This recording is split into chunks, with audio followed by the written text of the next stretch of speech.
Hello and good morning, everyone. Thank you for joining us on session 10C of the YALI Summit. This is Amplifying Citizen Voices in African Development, and we're looking at challenges and opportunities.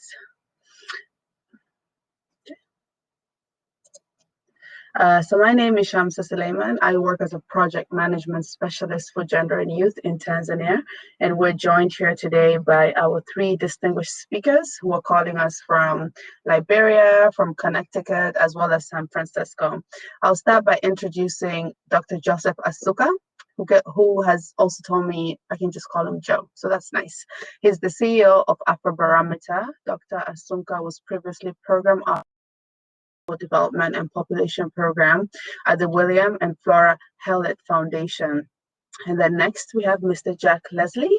Jack is the chairman of Weber Shandwick, a member of the Council on Foreign Relations, former chairman of the board of USA for UNHCR, and a participant of UNHCR's missions to Afghanistan in 1998, to Kosovo in 1999, as well as Tanzania 2001, where I'm calling you all from this afternoon. And then lastly, we have Mrs. Patience Coleman Bayan. Ms. Patience is a lecturer at the University of Liberia with expertise in public sector reforms, labor relations, and capacity development approaches. She previously headed the Directorate of Civil Service Reforms, Government of Liberia, where she's been providing leadership and coordinated public sector modernization program. So to learn more about our speakers and their backgrounds, please refer to their bios that are currently available on our event page.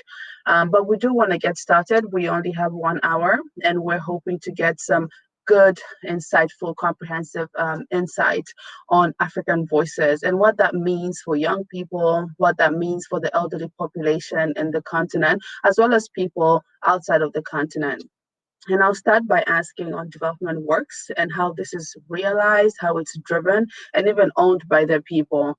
So I will start by asking Ms. Patience, in your view, Patience, what is the current state of this connection on the African continent?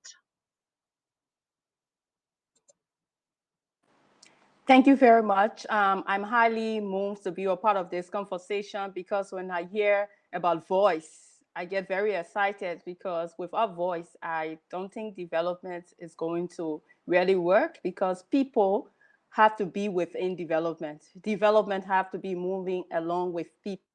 The continent, I believe that we have more to do. We have made some efforts so far.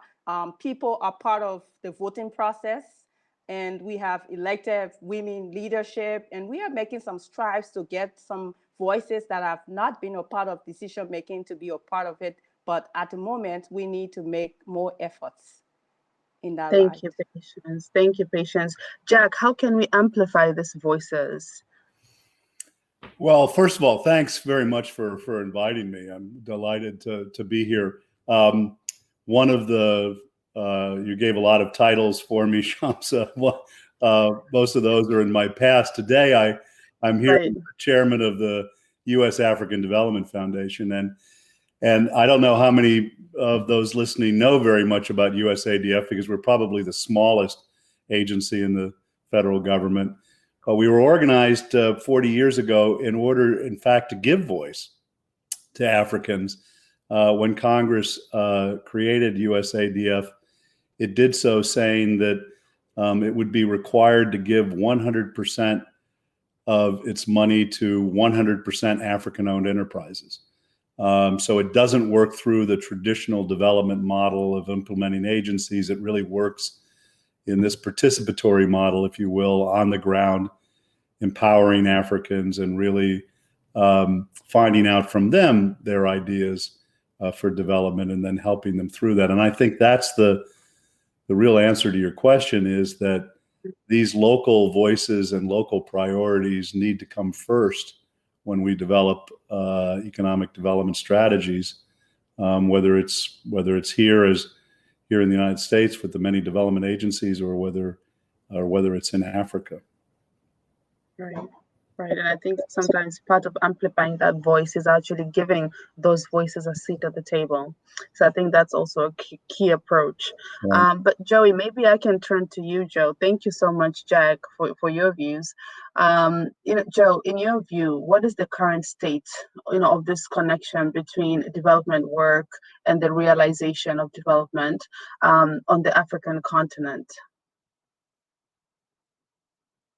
All right, so just to echo what others have said, thank you so much for having me here. This is really a great opportunity, and I've followed YALI's development for several years now, and I've enjoyed lots of the work they do, especially when it comes to leadership development and developing leaders of integrity. It's a great opportunity to be part of this STEM Fund bursary. A couple of things to say here. One, I just recently took over the leadership of the Afrobarometer, which is a Pan-African survey research project. And for those who don't know Afrobarometer, I would urge you to just Google our name and look us up. But what we do is, our core mission is to amplify people's voices. We conduct surveys, we speak with ordinary Africans about the issues they're concerned about, what their priorities are, because we believe, and our mission states that, we believe that African societies will thrive if African voices count in public policy and development. And like Jack and Patience said, this is critical. You don't develop a continent or develop a country without taking into account the people for whom you hope the development would affect. And so the Afrobarometer is set up mainly to amplify the voices of people in policy-making spaces, that when decision makers talk about development and think about development and plan for development, they take into account what people's priorities are. And of course, increasingly focusing on the youth has become a major area for us. Right. Thank you so much for that, Joe.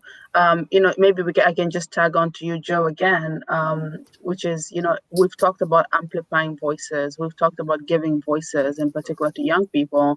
We have young people right now on the call listening. But what are some of the biggest challenges to amplifying voices within the African development that you've encountered since either your position within the Afrobarometer or even, as growing up as a youth in Africa yourself? What are just two of the biggest challenges? Right, so two big challenges. One is the big deference to elders on the continent, the idea that older people know best and they should make decisions for younger people. Barrier for many people when it comes to amplifying, especially the voices of young people. But I always say that if you want to build a future that is fit for purpose, like you are building a future for this younger generation to inherit, they have to have a say in it. But the challenge is that resistance of wanting elders to be the ones leading in decision making, which is not very helpful. That's one challenge. The second is about our work. We go out there to speak to people. We ask people about their concerns. We want to get their views about development issues and what they will prioritize. But then some of the societies we work in are very closed. So there's civic space is closing, freedoms are limited. And so it is sometimes difficult to really get people to express themselves as freely as they would like to be. And so operating in a very closed spaces is very difficult for us. And even when we collect the information in those spaces, engaging with the right people to make sure that people's voices get heard in policy-making circles, that can also be very difficult because then you're operating in a closed space where openness to listening to what people say is limited. And so it does undermine how much we're able to engage with policymakers. Right. And I think maybe, Joey, you will agree with me. Sometimes sometimes the disengagement, I think, between the youth and elderly population also stems or is a result of beliefs and culture and cultural understandings. And, that when you grow up, you respect your elders. You don't question your elders. And I think sometimes we transfer that from the home to the office, to parliament, right? And to how we manage our lives and the choices we make within our lives. So you don't question, you do as you're told. And that is what I'm hoping will break, especially with this program Right. and the kinds of training and empowerment young people get. One, to think about ways that we can create spaces for youth engagement in the future of these countries, because they are the ones who are going to inherit, and they are the ones who are going to live in that future, and they have to have a say.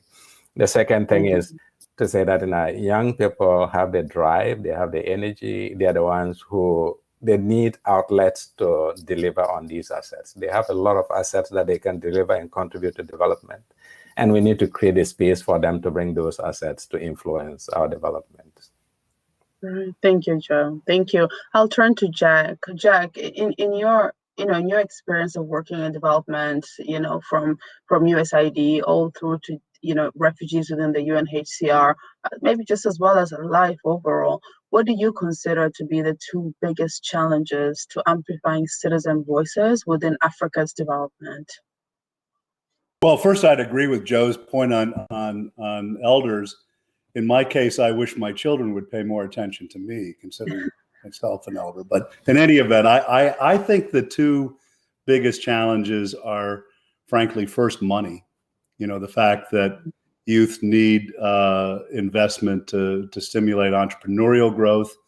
We are seeing in some countries, Kenya, for example, which established the Youth Enterprise Development Fund and Owezo Fund to help young people find jobs. But really, the need to get more investment targeted to young people to pursue their entrepreneurial dreams, I think, is the first thing that's necessary. And the second I'd focus on is good governance, because good governance empowers people, and young people, need to push for accountability and democracy and respect for human rights and justice and the rule of law. Because at the end of the day, the absence of good government, I think, is really one of the single biggest barriers to not only peace and security, but to economic growth and the reduction of poverty. Right. Thank you, Judge. I think you really raised some important discussion, in particular with good governance and as well as resources. I was just myself speaking with Voices of Tanzania this morning, who say, we work so hard, but it's challenging when you don't have the resources to take you from point A to point B. So I think that was important. Ms. Patience, what do you think are two of the biggest challenges to amplifying citizen voices within Africa's development? Thank you very much. The two biggest challenges, what I will do is to put them in two perspectives.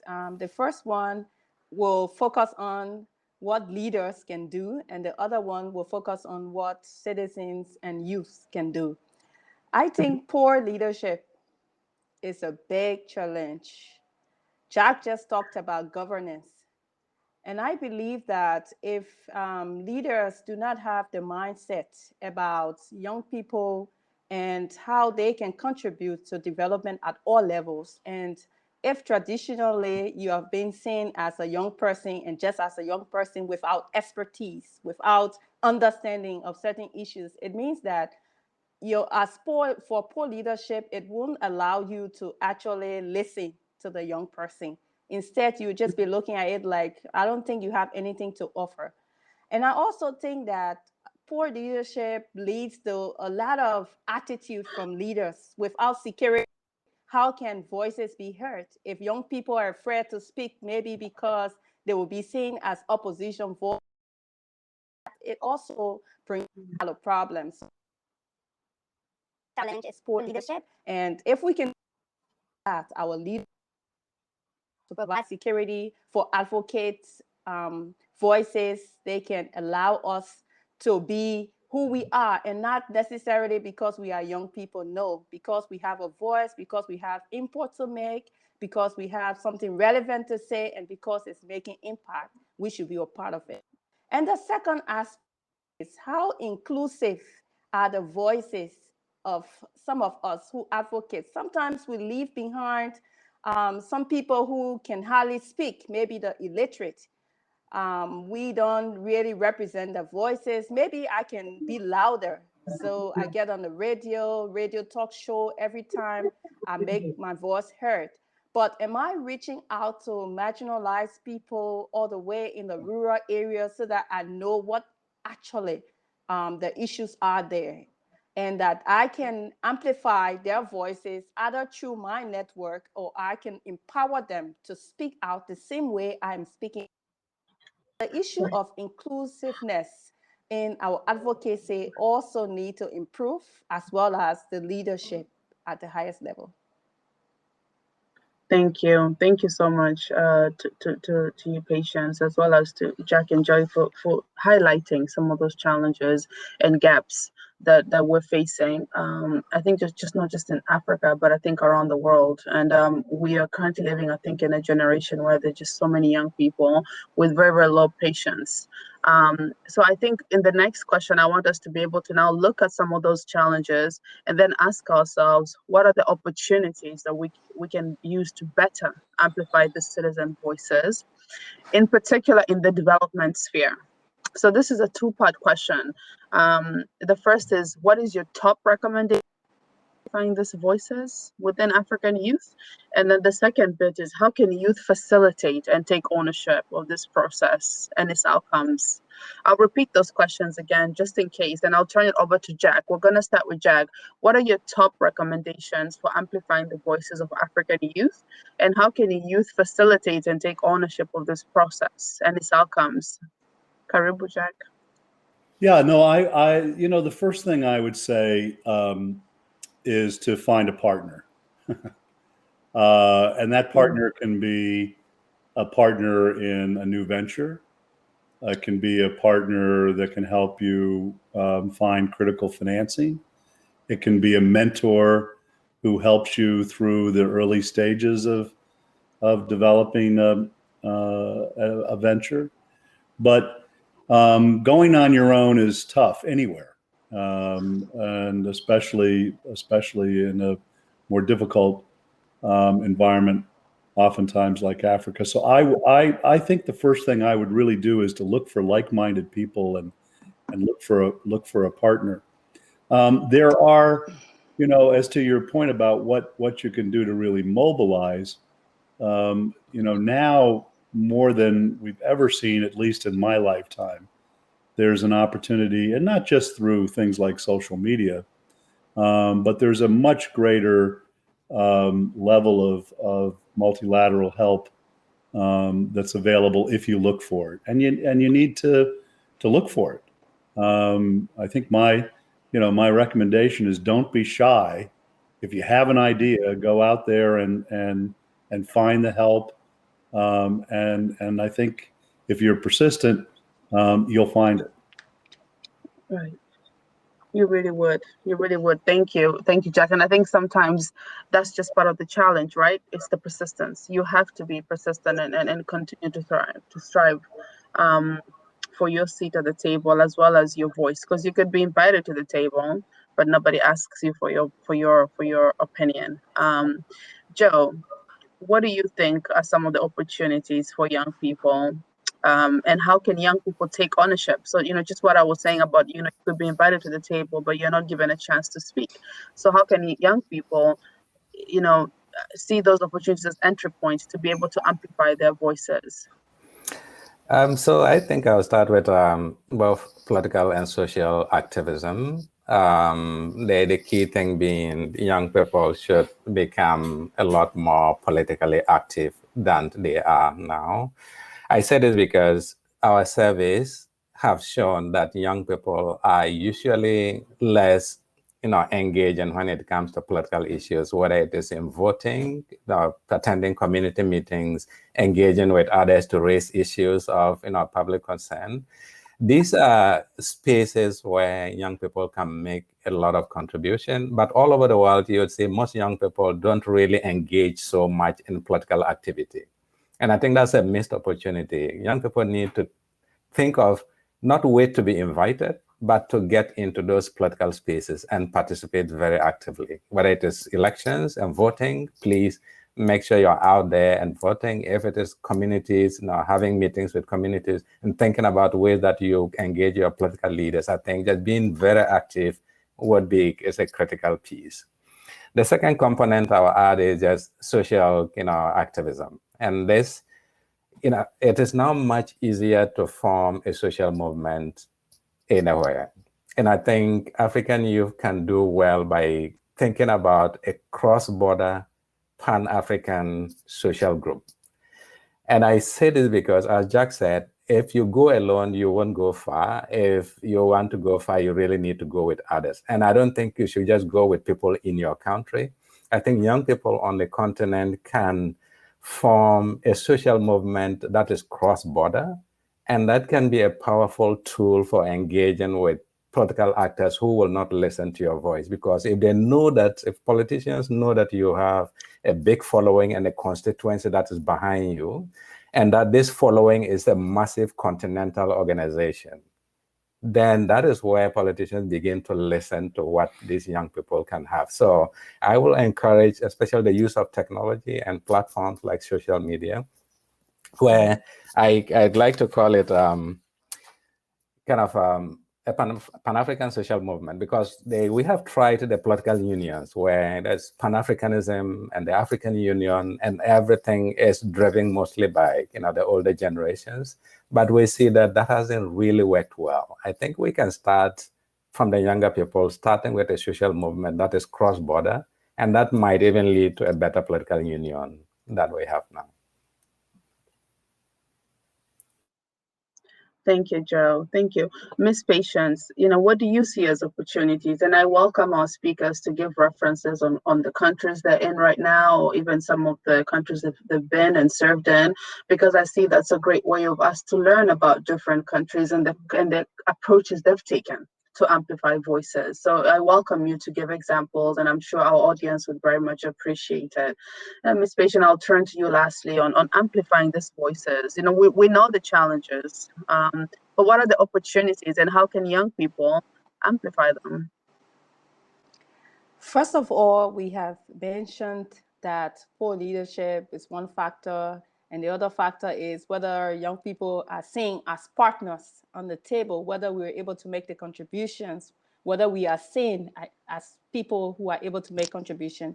So I would say that the opportunities that we have starts at the point where we understand that politicians and our leaders are aware of the power of our voices. For us to know this, see what happens during elections. We are needed so much during elections to run campaigns. And then after elections, when decisions are to be made, how come we are not as important as we were? I think it will be our chance if we are well prepared. And the preparedness may not necessarily be that you go to college, which is very important, and I encourage a lot of young people to be educated, but it also involves getting a deeper understanding of the issues that we are advocating for. Because even if you and you are not able to talk about what are the issues within education that you want something to change on, or if you are not able to talk more deeper about the health situation in the country, I believe that it will be a missed opportunity when you sit at the table. So I always encourage young people in Liberia and other places where I have the opportunity to meet and talk to people. I talk about coalition building. In order for us to build coalition, it means that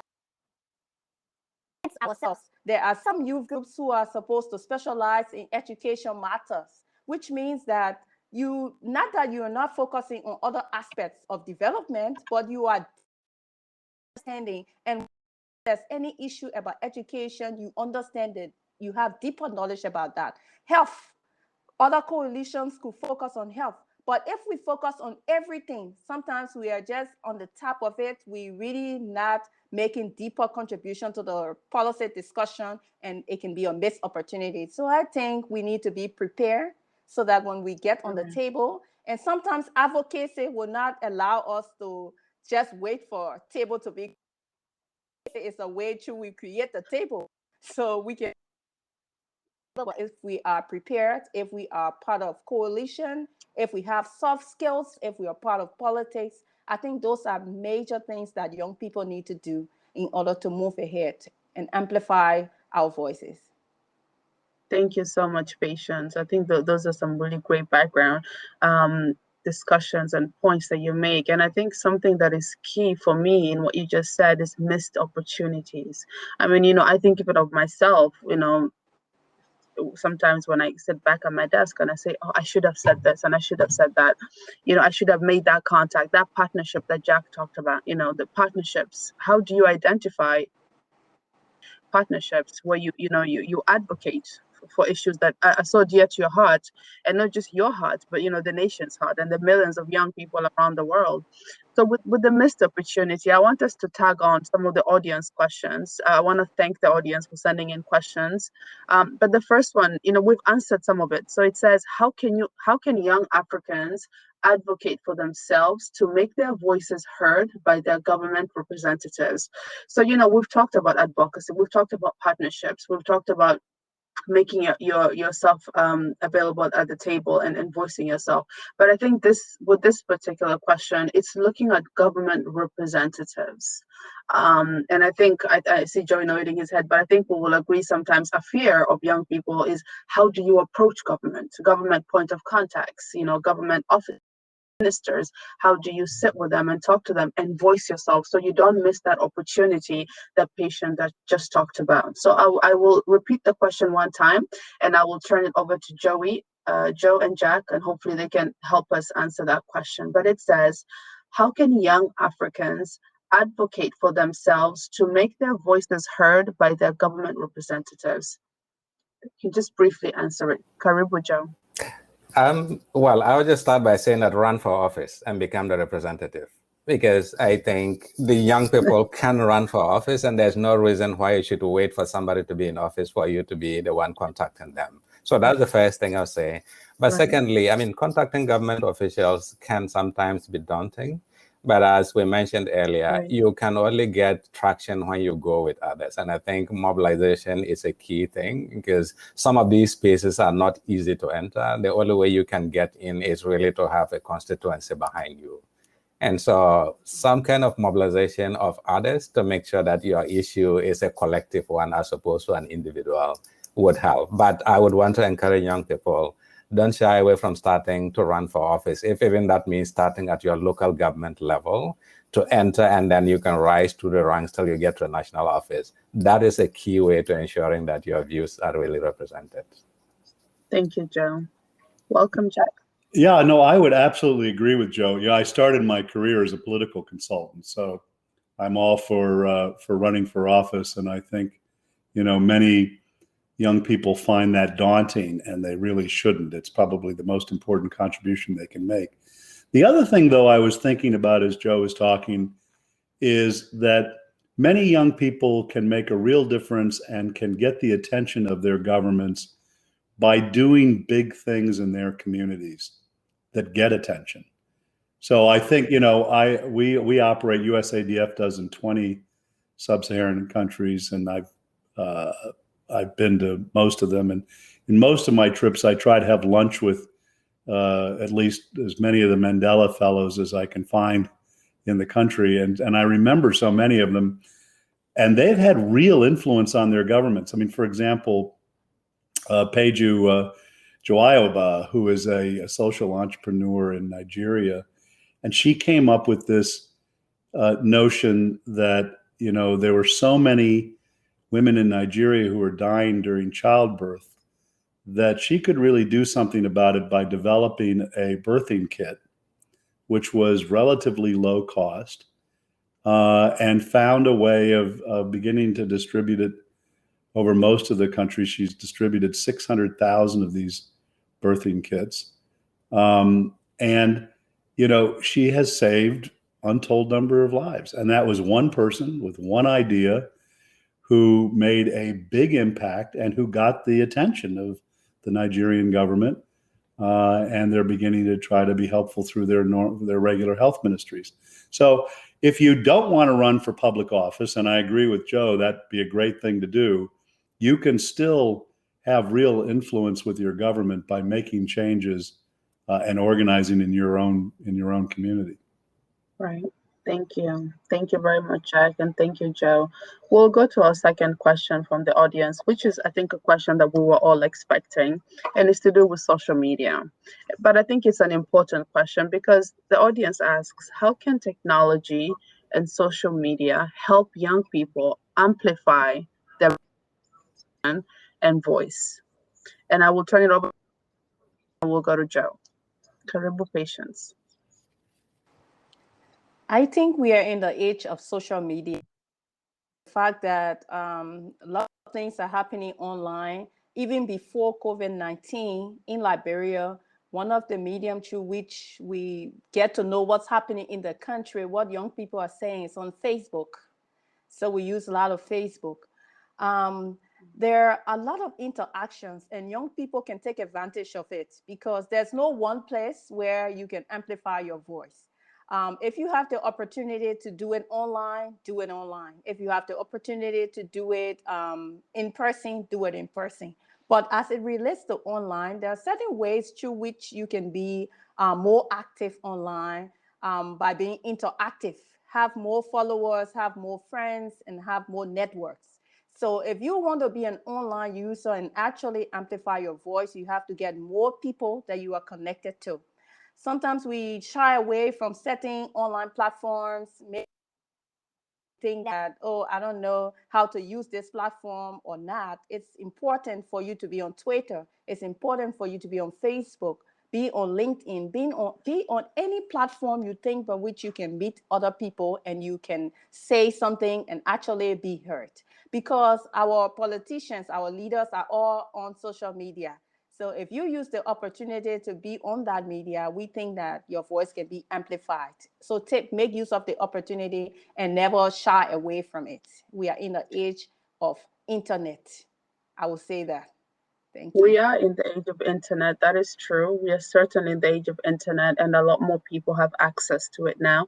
We are also in the age of censorship, right? And cover's been blocked, and young people, not just young people, but this is the focus of our session today, young people, which is why I'll keep turning to young people, having their lives threatened. So, maybe even as we respond, can we also maybe highlight some of those challenges?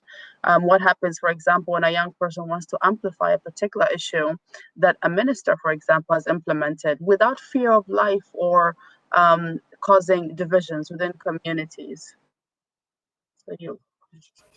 All right. So I think that's where the big challenge lies. It's always a sense of, censorship, but I think it comes down to how big your group is in terms of your mobilization. So the more you can pull people together as a collective, I think would make a difference, because you target people only when they are individuals. When you're a group, it's much more difficult to target. And when it comes to using social, sorry, yes, please continue. If I may add, the physical security of online activists and advocates definitely, by far, is a serious challenge that all of us are looking at, because that has the propensity to make people shy away from saying anything on social media. So I think also part of the broader aspect of advocacy, sometimes it's not easy to be an advocate because the platform is not created. There are security issues, but yet we have to sustain our advocacy in order for something to change. It is about having the change mindset.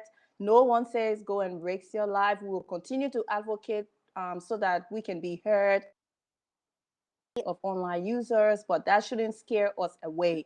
I think we should engage the platform. I think we should make efforts to say things about the issue of security, because those are issues that concern us, but we cannot shy away. That's the main thing. I just wanted to jump in to say we cannot shy away because of whatever reason, because advocacy is going to help us break through. Right. Could I, Shamsa, could I just jump in with one? Sure. As my day job is in communications and marketing, so we work in this area. And one of the things that's so important to recognize is content. And, content on traditional media, television, radio, print, is more difficult and more expensive to create. But content in social media, you can do it on an iPhone for very little cost. So I think people need to think about not just saying things provocative in social media and hope to get followers, but really being thoughtful about how you can create content very engaging. And you can do it simply with this. Right. At the touch of a button, right? But I think even with content creation, the partnership issue I think also comes in, working with people that are greater and have more experience in communications and in the writing and editing of narratives, and also looking how those narratives engage targeted audiences. So I think that's also important. So we have a few more questions, but I do want to give the chance to Ms. Samantha Sibanda, who's just joined us. If she can just maybe briefly speak a little bit about how she has used her voice in amplifying youth voices in her country. And Ms. Sibanda is a human rights advocate. She's been working in the area of disability for over 8 years. She is the founder of Signs of Hope Trust, an organization that advocates for inclusion of people with disability in national as well as international development. Ms. Samantha, I welcome you for 2 minutes. Could you please just tell us a little bit about how you've used your position to amplify youth voices in your country?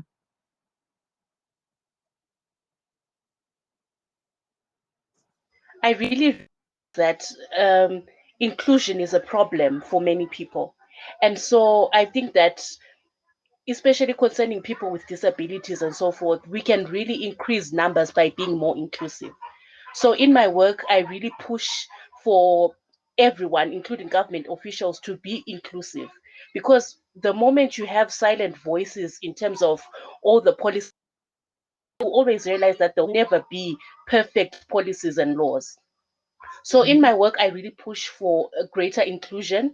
I also push for accessible ways of engaging people, because you realize that there are people who are in the rural areas, other people are in urban areas. How exactly are we targeting everyone so that all the voices can be heard?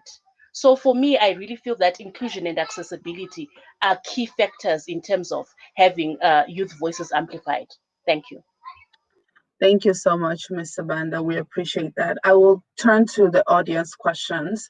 And I'm going to have Joe and then Samantha, please, if you can start by answering this question for us, which is, speaking of your own personal advice, how can you share about ways that you have found your own voice in the development sphere? So I think that the audience that's calling in, the young people, the development partners, the government offices, they want to be able to learn from you as Joe, as Samantha, as Patience, as Jack. How have you been able to use, how have you been able to find your voice in the development sphere? Karibu, Joe. Thank you. So I think there are several ways, and I'll use for myself. I think I found my voice in a couple of ways. First of all, I always give the story that when I grew up in a small village in Ghana, so my village is quite close to Burkina Faso, government was very far away. Like it was just there was no possible way of even communicating in any way with any government official. And so it was more of just growing up and fending for yourselves as it is. And just that experience gave me this motivation that I want to change that. I want that government should be close to people. Government shouldn't be as far away as people as I felt when I was growing up. And so that's where the Afrobarometer gives me that opportunity, because we are able to get into the remotest parts of the continent to speak to people who would normally not even have any interaction at all with governments. And as Samantha said, these are folks living in villages who never get the opportunity to even interact with any government official. And so we do provide a platform at Afrobarometer for people like that to express themselves, and we carry those voices and make sure we amplify them. So for me, I think it's just a motivation from my own experience that the lack of interaction with government motivated me to say, I want to change this. And that is what I've done most of my life. The second thing I've done to find my voice is writing, because I always believe that if you write compelling messages about what is you hope to be done and how you would expect certain policies to be formulated, you can make an impact. And so just really critical writing, thinking about it. For young people, I would encourage people to think about how you can learn to write critical pieces, policy relevant pieces, opinion pieces, so that you're writing alone, even if you don't speak. And some of us are quite introverted, so we don't engage much in the public domain, but your writing can speak for you. And so learning to write critically is useful. And as Afrobarometer and as a leader of Afrobarometer, that is one of the pieces that I'm trying to come into, where we train people to write critically and can contribute to conversations and policy dialogue. That's great. Thank you, Joe. Samantha, how were you able to find your voice in the development sphere? So for me to be able to find my voice, it was really a participation issue. I think the more you stay at home, the more you don't participate in whatever is going on, the more you become confused because you're alone and you don't know how to engage. So for me, I participated a lot. I started by attending a lot of events, being outgoing. And so also YALI was one of the things that I found amplifying whatever I'm doing, because I started with the online course for the YALI RLC. And then I got into a bigger network of leaders, seeing what they are doing. And so really engagement really for me was something that I found helpful, because the moment that I started to participate, and by the way, I'm non-disabled, so I had to find my voice as a non-disabled advocate in the disability sphere. So I really had to participate. I had to engage people with disabilities, because having my idea is one thing, but then how then I fit into the whole sphere is another thing. So for me, I used to engage and I used to participate in a lot of events, and then that way I was able to see how I'm supposed to really participate and how I'm supposed to engage with other people. So that way, in terms of participation and engagement, was a good one for me. Thank you, Samantha. Thank you for sharing that. And we are glad you and Joe both had the confidence and the courage to be able to find that voice and follow it. For the question 4, I will turn it over to Patience and Jack. And the question is, what is the specific role that YALIs can play in amplifying Pan-African youth voices? And we'll start with Patience.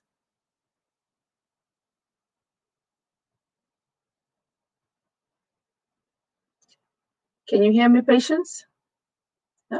Okay. I think something just happened with her network. I will start with Jack. Jack, what is the specific role that YALIs can play in amplifying Pan-African youth voices? Well, the great thing about YALI, I think, is that it not only empowers individuals who join it every year, but it's created a network of like-minded young people all over Africa.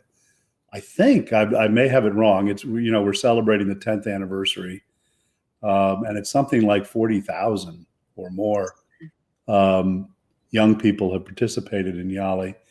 And so what I find exciting about it is not only how it can immediately provide opportunity through its programs every year, both in the United States and USADF, by the way, provides a stipend for those YALI individuals who want to pursue an entrepreneurial track. So we believe in, I mentioned earlier about financial resources being such a barrier.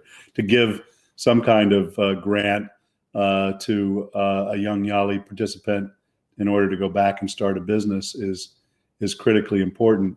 But I think to my first point, I think the use of YALI by all of you who are listening in as a real potent network throughout the continent is a fantastic opportunity for everyone.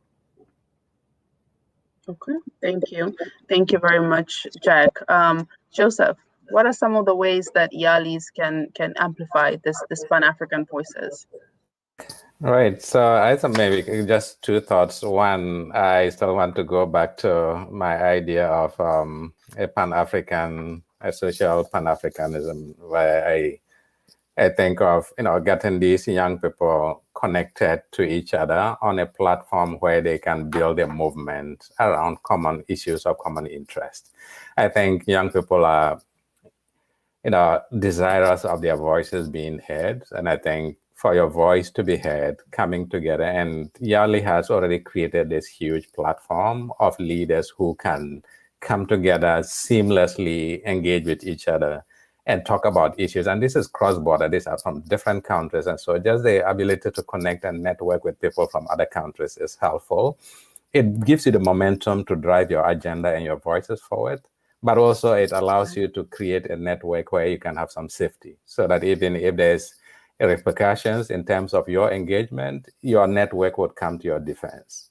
And so if you have all people from all across the continent coming to your defense because your government has arrested you, it's likely to make a bigger impact. And so just maintaining those links and strengthening them and growing the network would be hugely important.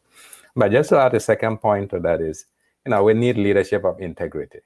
So at Afrobarometer, we generate data that is useful for policy making. But policy making only becomes relevant and can be impactful if leaders have the integrity to use the data as it should be. And so I do value what YALI does in terms of producing leaders of integrity, and we need that critically at this time. Right. Correct, by the way, one of the numbers I used, Shamsa, in my early, I just got a note, it's 700,000 Yeah, look at that. people That's amazing. engaged by YALI in 40 African countries. So it's just an extraordinary network of people. It really is an extraordinary network of not just people, but I think really, really active, proactive advocates, lawyers, artists, scientists, politicians, development workers, feminists, you name it. I mean, it is an incredible network of individuals with some pretty strong backgrounds. And it's really just an honor to be able to even just be a little bit a small part of YALI has really been an honor for me myself. But I do want to give Patience a chance. She did drop out. Patience, if you can just very briefly just talk about ways that YALIs can be used to amplify some of these voices. Very briefly, we're almost coming to a time. Thank you very much. I encourage everyone who would like to be very active in community activities to be a part of YALI activities, because the YALI network has grown a lot. Like in Liberia, we have a lot of young people walking up to us just to ask us like, how can I? And we always tell them that there's a Mandela Washington Fellowship Program. There's also a regional program. Before you can apply for YALI, you have active in the community. So being active in your community will not just start when you decide to join YALI, but you have to change things in your community to contribute to development. Before I even applied for the YALI program, I was already very involved in the community, and I like to focus on education. So I have a program where job seekers can learn new skills, skill and reskill, so that they prepare for the job market. So I have a large range of mentors that I connect with, and they are very, very helpful, because if you are applying for YALI program or you are applying for a scholarship program, if you just connect with us, we are there to help you with the application process, reviewing your application, telling you where you went wrong and where you can improve. And I think it has been very helpful. YALI has really exposed me a lot as well. I know I've been involved in other activities, but YALI continues to give me opportunities. And this is why I'm here today speaking about these issues. And I'm always happy to do it. Thank you. Thank you, Patience. Thank you. And I think it's that sense of community and belonging that I think is also unique about the YALI network. I have a last question, really one last question before we close. And I want all our speakers here to answer, but only in one sentence, really, it's a tough question, but really only in one sentence, I want to challenge you, to challenge us as moderators and as participants of this call. I will start with Samantha and then Jack, Joe, and then Patience. The last question that comes out of our audience is, what would you say to young Africans who have been so discouraged by corruption in their governments? How can they continue to be optimistic? And remember, I'm challenging you. This is a tough question, but just very briefly, how can they continue to be optimistic? So I would say what you identify as letting you down, as something that touches you, this is exactly your purpose. There are other people who have seen corruption and they never care less. So that is your purpose. And I really encourage people to say, start where you are. It doesn't start in government. The corruption doesn't start in government. It starts really lower in our communities. And so by touching the next person and living whatever your purpose is supposed to be, this is how you can actually help the situation. So don't be let down, because that is exactly what you have been called for. For me, it was disability. For that person, it can be corruption. So you start wherever you are, and you can correct from touching the communities at grassroots levels. Thank you, Samantha. Start where you are. Jack, welcome. I would say don't lose faith. I took such great inspiration in Nelson Mandela, who sat in a prison cell for so many years and didn't lose faith, and was able to make such a huge, huge difference against the most awful form of corruption, apartheid.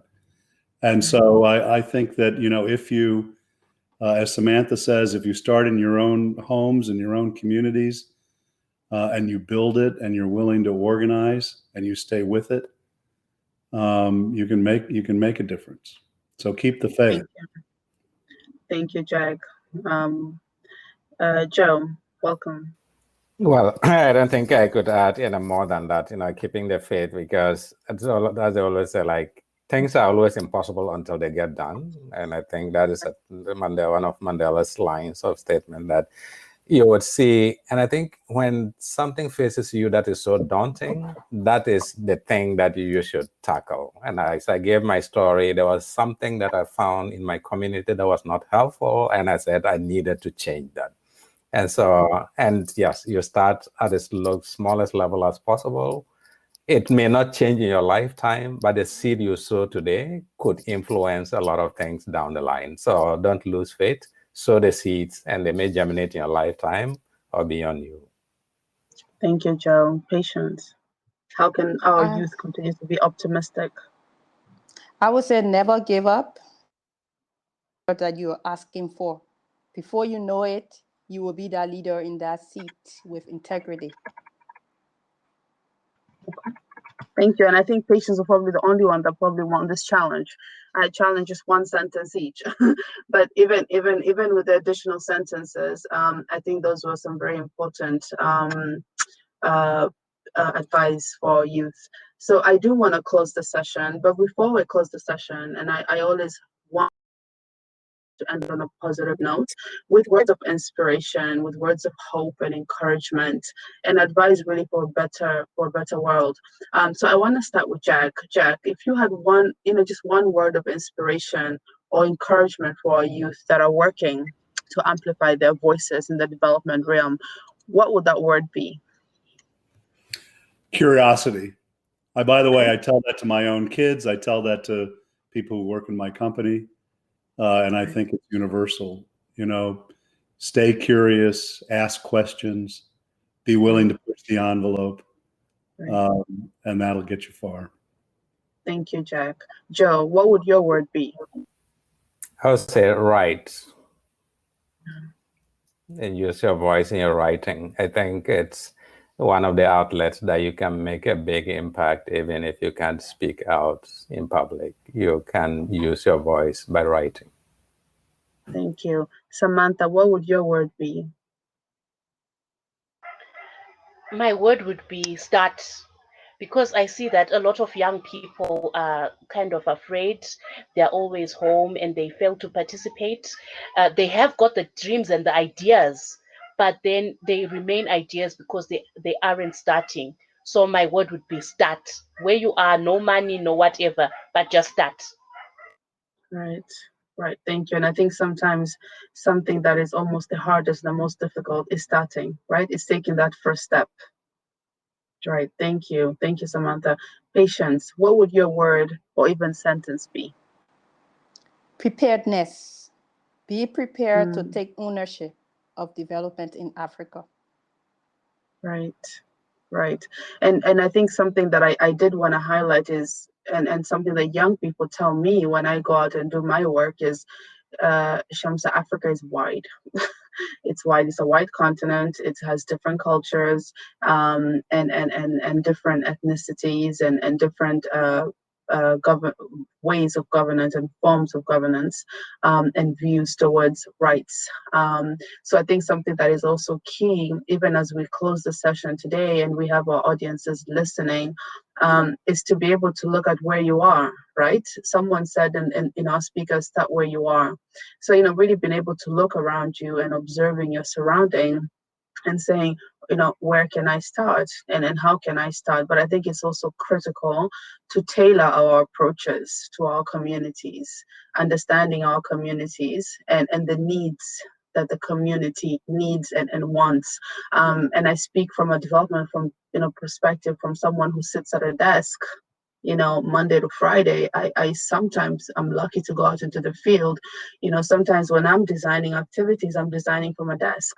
And that's where assumptions come through. And I think assumptions can go wrong. So we need to be able to invite people to our offices, to our desks, give them that space, but more importantly, the voice to be able to tell us how we should be designing, implementing, monitoring, and causing sustainability within our activities. So I think that's also important. But I do want to thank you. I want to thank Jack. I want to thank Joe.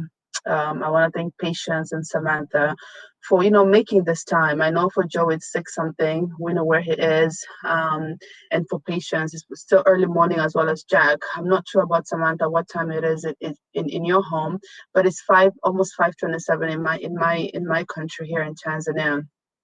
So we're rounding up the day, and I think it's a great place and time to end the day, to have heard all you've had to share with us, to have spoken about your experiences and ways that young people can continue to be optimistic, because Jack just used the perfect example, for someone who sat in some very, very difficult condition for years but didn't give up on what he believed in. So I want to say thank you for the opportunity, and I thank you to the participants who called in. Thank you for making time. I wish all of you a great day ahead, and thank you to Catherine for all her support in the background. Thank you, and goodbye.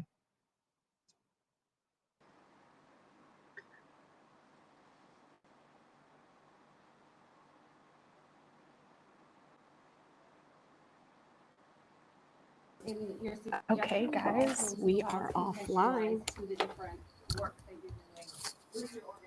Thank you so much. Thank you. Sorry, I have to whisper. Thank you, ladies. My colleague is Thank you. modeling. Thank you. Okay. Samantha, I want to hear, and Patience, I want to hear more about your work. So can I put my email and we can touch base? Yeah, we can. I want to. 1 minute, your word of inspiration, your word of encouragement to spur them on. For those who are already engaged in fighting for ethics and accountability in their Here we government. go. So I'll give you each a minute to answer that. I would like to. Thank you, Catherine. Can we sign off now? Shayon, I'll start with you. No, not yet. And then Okay. Ibrahima, Yali, Okay. can bring us I home. thought you shared emails.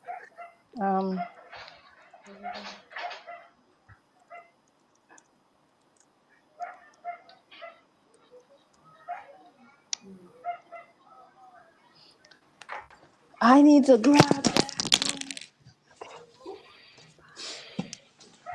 Thank you. Bye, guys. Great to meet you both. Bye. Bye.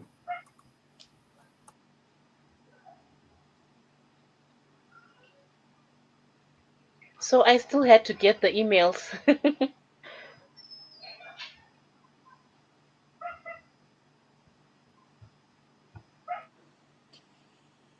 Right.